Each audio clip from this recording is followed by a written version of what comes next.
S M Tauhidul ইসলাম লুলু sir, তিনি class 8-এর আমার ছোট বোনদের ক্লাসে যা অশ্লীল ভাষা বলে, অশ্লীলভাবে কথা বলে, তিনি গল্পের ছলে অশ্লীল কথা বলে, কিন্তু এগুলো তো ঠিক না। তিনি আমাদের টিচার, তিনি তার ঠিক করে কথা বলাটাই উচিত। তিনি আমাদের বাবার মতো। তো তিনি এগুলা বাজে কথা বলেন। এর আগেও তার 3টি অকারেন্স আছে, তিনি খারাপ কাজ করেছিল।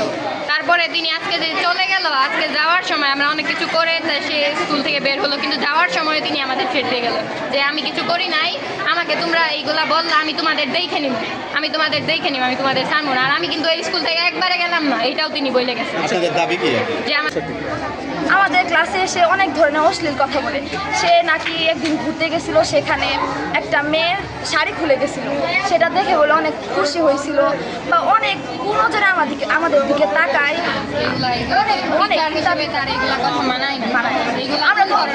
আমরা তো স্কুলে না শিক্ষা নিতে আসি, আমাদের স্যারের কথা শুনতে তো আসি না, এসব বাজে কথা। আবেদন দেওয়া হয়েছিল ঠিক ওই দিন, আর ওই দিনই মানে কালকের দিন আগে, ওই দিন আমাকে লুলু স্যার আমাদের ক্লাসে যে আমাকে ডাক দিছে এবং বলছে আমার কি দোষ, তুমি আমার নামে বিচার দিলা, তুমি তো আমাকে আগে জানাতে পারতা। ওই স্যারকে অনেক দিন অনেক কথা বলছি, স্যারের বলছি স্যার এসব কথা কিন্তু আমরা শুনতে আসিনি, এসব কথা বাদে আমাদের পড়াশোনা নিয়ে আলোচনা করেন, কিন্তু সে স্যার মানে নাই আমাদের কথা। আচ্ছা, আবেদন দিলাম 3 দিন আগে, তো আজকে ঝামেলা কি? আজকে বিষয়টা কি ছিল? আজকে ওই বিষয়ে কালকে বন্ধ ছিল তো, যে 5 জুলাই, তার জন্য কালকে স্কুল আসতে পারি নাই।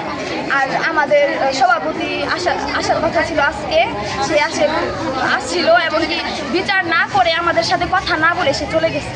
অনেকগুলো গল্প শোনায়, কারখানার গল্প, যে একটা কারখানায় কী কী মানুষ থাকে, কোন কোন শ্রমিক থাকে, ভালো শ্রমিকের সংস্পর্শে কে কেমন হয়, তারপর খারাপ শ্রমিকের সংস্পর্শে কে কেমন হয়, এগুলো দিয়ে বোঝাচ্ছে যে তারাই অনেক, দুজন টিচারে অনেক স্মার্ট, আর সবাই হচ্ছে আমাদের যে জেনারেল শাখার টিচারগুলো আছে সবাই পারে না, কিছুই পারে না, ওদের এরকম দিয়েই বোঝায়। আমাদের লুলু স্যার আমাদের প্রতিনিয়ত এইভাবে প্রত্যেকটা ক্লাসে যায়, পড়াশোনা না করে এই যে এরকম মন্তব্যই করে। এমনকি আমাদের টিচাররা